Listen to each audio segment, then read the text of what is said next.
Now that we have all the back-end pieces installed, we have Ruby, RubyGems, Rails, and MySQL. Now we need to have a web server.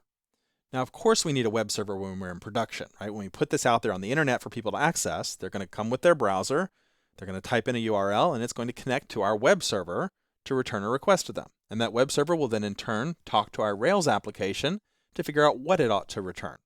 Well, the same thing is going to be true in development. We're going to follow the exact same process. We're going to have a browser connecting to a web server, talking to our Rails application.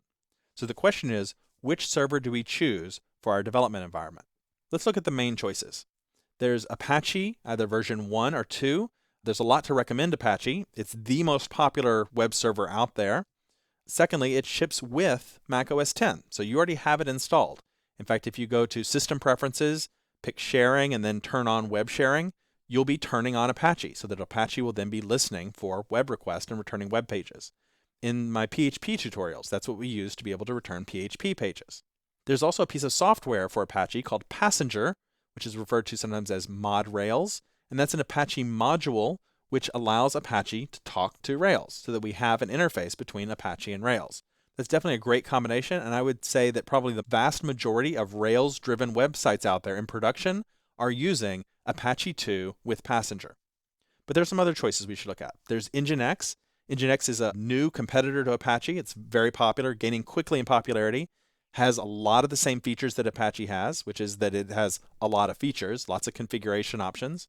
And then there's some lighter weight options. There's Lighty, Mongrel, and last of all, WebBrick.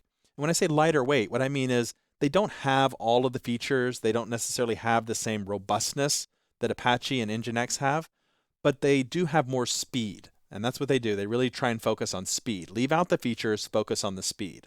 And in more advanced setups, a lot of times you'll see people sort of mixing and matching and combining these different web servers to be able to respond to requests as quickly as possible, but still have all of those features.